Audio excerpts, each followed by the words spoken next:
साथियों प्रेमपूर्ण नमस्कार। साथियों आज आप मुझे बोर्ड के पीछे देख रहे हो और मेरे हाथ में पेन देख रहे होगे। तो मैं आपको बता जो भाई हमारे वॉल पेंटर में जाना चाहते हैं, जो फ्रेशर कैंडिडेट हैं, जो कभी भी विदेश नहीं गए हैं, उनसे क्या क्या क्वेश्चन क्लाइंट पूछता है। तो क्योंकि मैं क्लाइंट से मिलता जुलता रहता हूँ, क्लाइंट से पूछता भी रहता हूँ सर आप क्या क्वेश्चन पूछ रहे हो जिससे हमारे कैंडिडेट को एक्सेप्ट करते हो। तो 10 क्वेश्चन पूछते हैं, मैक्सिमम 10 क्वेश्चन आपको आना जरूरी है। आप ये लिख के ले लो, मैं आपको 10 क्वेश्चन बताऊंगा। अगर आप ये 10 क्वेश्चन याद कर ले तो आप लिख के लो, 100% आपका इंटरव्यू क्लियर हो जाए वॉल पेंटर में। तो सर चलिए वीडियो को शुरू करते हैं। अगर आप इस चैनल पहले विजिट तो प्यारा सा लाइक शेयर सब्सक्राइब करना जरूर कर लें। देखिए सबसे पहले हम बात कर लेते हैं सैलरी की। तो सर 1200 से लेके 1500 तक आपकी जो बेसिक सैलरी यहाँ पे लगती है। यानी कि अगर आप सऊदी जा रहे हो या फिर आप दुबई जाओ तो 1200 दरहम से लेके सऊदी रियाल भी बोल सकते हैं, दरहम बोल सकते हैं। तो सर अगर इंडियन रुपीज में आप देखा जाए 24,000 से लेके मैक्सिमम आपको जो 30,000 तक आपको सैलरी यहाँ पे नॉर्मली वॉल पेंटर को मिल जाता है। ये तो हो गया जी सैलरी की बात, क्योंकि सबसे पहले लोग आप नोटिस करते हो सैलरी की बात। तो सैलरी आप समझ गए भाई 1200 से 1500 तक का आपको सैलरी मिलता है। अब बात करते हैं क्या क्या क्वेश्चन पूछता है। तो सबसे पहले आपको पहले क्वेश्चन आपसे पूछता है कि भाई आप जो स्क्रैपर यूज करते हो, यानी कि जो आप पतरा यूज करते हो, उसका साइज क्या होता है। तो आप तो सीधा बात बोल रहे हो सर साइज तो पता नहीं है। तो मैं आपको क्लियर कर देता हूँ। आप 1 इंच से शुरू करो, आप 12 इंच तक जाओ। 12 इंच से बड़ा कोई पतरा यहाँ पे आपको देखने को नहीं मिला, जिसको हम स्क्रैपर बोलते हैं। 1 3 4 5 6 7 8 9 10 11 और 12, यानी 12 इंच का आपको टोटल स्क्रैप देखने को मिले, जिसको बोलते हैं हम लोग पतरा बोलते हैं। वहां पे बोला था सऊदी में बोलता है स्क्रैप। तो भाई ये आपको ये साइज मिल जाएगा। स्क्रैपर का जो साइज है 1 इंच से लेकर 12 इंच तक का होता है। ये तो आप क्लियर हो गया, साइज तो आप समझ गए। चलो ये चीज क्लियर हो गया भाई स्क्रैपर का साइज क्या होता है। सबसे पहला क्वेश्चन आपसे यही चीज पूछता है। दूसरा चीज आपसे पूछेगा भाई कि जिप्सन का अगर आपका बोर्ड है, जिप्सन बोर्ड है, जैसे कि मान लीजिए जिप्सन का बोर्ड है हमारे पास, ये जिप्सन का बोर्ड है, ये 2 जिप्सन का बोर्ड है। आप जिप्सन के बोर्ड पे नोटिस करना, इस साइड कंपनी का ज्वाइंट आता है, ये कंपनी का ज्वाइंट आ गया, इस साइड भी जिप्सन का जो है कंपनी का ज्वाइंट आ गया। इसके बीच में देखोगे आप, जो हमारे गांव में आरी होता है ना, उसी से आरी से काट के इसको अलग किया जाता है और फिर इसको ज्वाइंट किया जाता है। ऐसे आप अपने स्क्रिप्ट देख सकते हैं, ऐसे ज्वाइंट किया जाता है। तो ज्वाइंट करने के लिए क्या करना है, सबसे पहले अगर इन दोनों को ज्वाइंट करना, आपको क्या करना, हल्का सा इसको यहां से इसके पेपर को निकाल देना है आराम से। इसके पेपर को आप नाखून से खींचोगे तो इसका नाखून से इसका पेपर निकल जाएगा दोनों का। ठीक, तो इसका जब निकल जाएगा पेपर, आपको क्या करना है, कंपाउंड माजूम, कंपाउंड बोलते हैं इसको, कंपाउंड माजूम इसको बोलते हैं। एक कंपाउंड आपका आता है 24 केजी से लेके ये 28 केजी तक आपका आता है, जो कि गल्फ में चलता है, आपको पता हो। कंपाउंड कंपाउंड लगा के आपको पहले प्राइमर मारना है, इसके ऊपर आपको प्राइमर मारना है जिप्सन बोर्ड पे। जहां पे ज्वाइंट है, ज्वाइंट पे आप छीलना है, उसको छील के उसका आपको प्राइमर मारना है। प्राइमर मारने के बाद आपको कंपाउंड मारना है। कंपाउंड जब आप लगा दोगे उसके बाद आपको क्या करना है, ज्वाइंट टेप का काम होता है। कौन सा काम होता है भाई, ज्वाइंट टेप का। ज्वाइंट टेप का होता है, मैं बताना चाहता हूँ, जिसको हम लोग बोलते हैं joint tape, JOINT, joint tape होता है। ठीक, तो ये ज्वाइंट टेप जो होता है इसको बोलता है कोई फाइबर ज्वाइंट टेप भी बोला जाता है, कोई इसको जाली टेप भी बोलते हैं, कोई इसको सिंपल में ज्वाइंट टेप भी बोलते हैं। आप जिस भाषा में समझ जाओ वो भाषा आपके लिए सही है, यानी कि ज्वाइंट टेप बोलो, जाली टेप बोलो, ये आप टेप समझ गए। तो ज्वाइंट टेप आपको मार के इसका फिनिशिंग करना होता है। ये तो हो गया जी। अब बात करते हैं और क्या होता है। जैसे कि मुझे मान लो कि कोई भी चीज का कॉर्नर बनाना है, जिसको कॉर्नर बिट बोलते हैं, या कॉर्नर हमें बनाना हो तो उसके लिए हमें क्या करना चाहिए। कॉर्नर बनाने के लिए हमें क्या करना चाहिए, देखिए एक आता है आपका स्टील कॉर्नर बिट, एक आपका आता है स्टील कॉर्नर बिट, ठीक जी, और एक आपका आता है flexible corner bit, flexible corner bit जिसको बोलते हैं। ठीक, एक कॉर्नर जो स्टील कॉर्नर टिप होता है, ये बिल्कुल जैसे आप दीवार को देखो कॉर्नर, एकदम वही कॉर्नर आपको ये स्टील कॉर्नर आएगा। उसमें हल्के से जाली जाली से बने होंगे, वो स्टील का कॉर्नर आप अपने स्क्रीन में देख सकते हो। और ये आता है हमारे पास जो कि फ्लेक्सिबल कॉर्नर बिट बोलते हैं इसको। ये क्या होता है, आपको एक टेप में होता है और ये बहुत लंबा होता है। एक जो आता है एक तकरीबन 25 से 30 मीटर 40 मीटर का, ये आपको एक पैकेट आता है। तो एक कॉर्नर टेप हम उस जगह पे लगाते हैं जहां पे जिप्सन का हमारा कॉर्नर बनाना, हम उस जगह पे लगाते हैं। और स्टील बिट जो है हमारे उस जगह लगाना है जिस जगह हमें सीमेंट का कॉर्नर बना हुआ है, उस जगह पे हमें लगाना है। या फिर कोई पिलर बन रहा है जिप्सन बोर्ड का, वहां पर हमें स्टील कॉर्नर टेप लगाना है। तो ये दो चीज आप समझ गए कॉर्नर टेप कहाँ यूज किया जाता है। तो पहला कॉर्नर टेप हमारा हो गया कहाँ पे, स्टील का, जहां पे हम कॉलम बन रहा है वहां पे हम कॉर्नर टेप यूज करेंगे। और जहां पे हमें धार बनाना है, जहां पे जिस जगह पे कॉर्नर बिट से हमें धार बनाना है, वहां पे आपको ये फ्लेक्सिबल बिट, आपको फ्लेक्सिबल जो कि स्टील है आपको यूज करना है, फ्लेक्सिबल कॉर्नर बिट आपको यूज करना है। इसको आप राउंड में मोड़ोगे तो राउंड में मुड़ जाता है, आप जैसे मोड़ोगे वैसे मुड़ जाता है। तो जिप्सम बोर्ड में अधिकांश इसका यूज किया जाता है। ठीक दोस्तों, आप ये चीज समझ गए। अब बात करते हैं और इसमें क्या क्या होता है। तो देखिए आपके पास अगर पूरा मान लीजिए पूरा मेरे पास ये वाल है, दीवार है, ठीक, ये दीवार है और इस दीवार पे जो प्लास्टर किया हुआ पूरा प्लास्टर किया हुआ है, ये दीवार पर प्लास्टर किया, तो आपसे क्लाइंट पूछता है सर ये दीवार आपके पास है, आप इसमें स्टार्टिंग पहले क्या क्या करोगे। तो आप वहां पे क्या करना, आपको क्या बोलना है, सर हमें सबसे पहले 80 नंबर का 80 mm जिसको बोलते, ठीक, 80 mm का सैंड पेपर लेना है, सैंडिंग पेपर, ठीक, सैंडिंग पेपर। आपको 80 नंबर का सैंडिंग पेपर लेना है, जो कि आप अपने स्क्रीन में देख सकते हो। और सैंडिंग पेपर से पहले ऐसे करके पूरा उसका जो उसके अंदर का बालू रहता है, जिसको बोलते हैं, जिसको हम लोग बोलते हैं रंबल भी बोलते हैं, उसको आपको हटा देना है।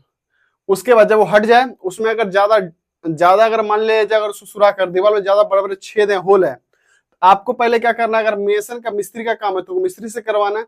अगर वो मिस्त्री का काम नहीं है तो जिप्सन पाउडर का आता है, ठीक, जिप्सन पाउडर आता है। वो जिप्सन पाउडर से क्या करना है, आपको उसका होल को भर देना है। उसके बाद आपको क्या करना है, प्राइमर मारना है। ये सारा जो दीवार है इसमें आपको क्या करना है, प्राइमर मार देना है। ये पूरा दीवार में आपको क्या करना है, प्राइमर मार देना है। जब आप इसे प्राइमर मार दोगे, प्राइमर मारने के बाद उसको टचअप कर देना है दीवार को। जैसे कि कहीं कील मारा हुआ दीवार में, तो उसको क्या करना, आपको प्राइमर मार के उसको आपने मार रखा है, टचअप कर देना पुट्टी से। उसके बाद ये जब सब कुछ हो जाए, आपको लाइट जलाना है नीचे से, जैसा कि पेंटर लोग को देखते होगे। आपको पूरा पुट्टी मारना है, पहले एक कोट आपको मारना है, पूरा एक कोट दीवार को पुट्टी मार देना है पहले। आप जैसे मार सकते हो वैसे आपको पूरा पतला एक कोट मार देना है पुट्टी। आप एक कोट में फिनिशिंग दो, 2 कोट में फिनिशिंग दो या 3 कोट में फिनिशिंग दो। जब पूरा वॉल फिनिश हो जाए 2 कोट में, तो चलो जी 2 कोट में दीवार हमारा फिनिश हो सकता है। तो इससे हम क्या समझते हैं कि पहले हमें जो दीवार है, दीवार को पहले सैंड करना है, यानी दीवार के ऊपर पेपर को, जिसको श्रेष पेपर बोलते हैं हम लोग हिंदी में, सैंडिंग पेपर इंग्लिश बोलते हैं, उसको सैंडिंग पेपर आपको इस पे मार देना है। उसके बाद दीवार में कहीं टचअप टूचअप वो देख लेना है, प्राइमर मारना है।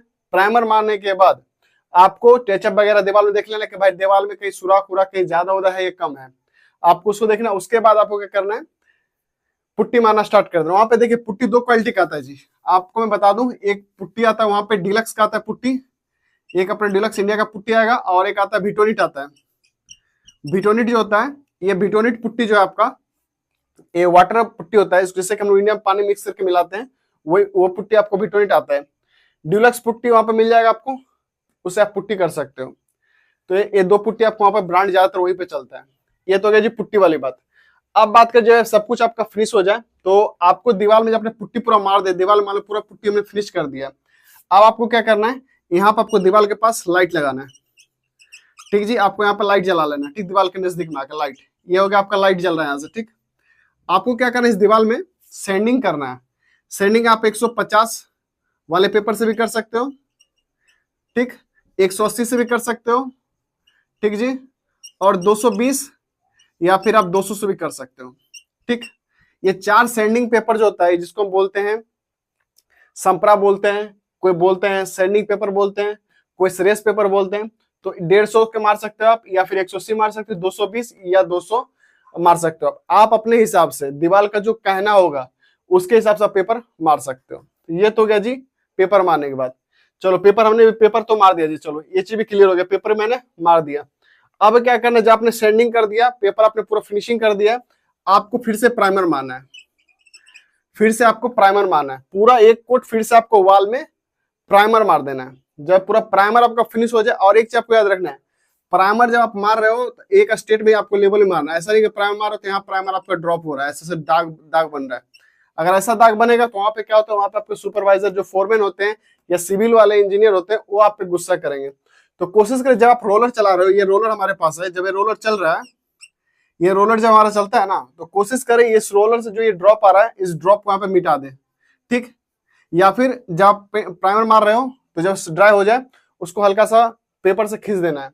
220 वाले पेपर से हल्का सा मार दोगे तो प्राइमर वहां से निकल जाएगा। और एक चीज आपको याद रखना, क्लाइंट आपसे भी चीज पूछता है कि भाई आप प्राइमर या पेंट कहां से स्टार्ट करोगे, तो आपको हर हमेशा बोलना है, मैं फिर से बता दूं, ये दीवार है, ठीक जी, ये दीवार है आपका, ठीक, ये दीवार है। दीवार अगर रोलर जब भी चलेगा आपका, ये हमारा रोलर हो गया, ये जब भी रोलर चलेगा तो 20 से चलेगा। ये रोलर हमारा चलेगा तो 20 सेंटर से चलेगा। ऐसा नहीं कि आप रोलर यहाँ से उठाओ कि आपके गलत हो गया, आप यहाँ से उठाओगे रोलर तो आपको गलत हो गया। ये रोलर आपका यहाँ से उठेगा ये सही तरीका। और यहाँ से उठ के सीधा आपको यहाँ पे, यहाँ से रोलर चल रहा है, ये रोलर है मेरे पास, ये मान लीजिए मेरे पास रोलर, इस रोलर को आप यहाँ पे लगाओ, इसको आप ऐसे लेके जाओ, ठीक।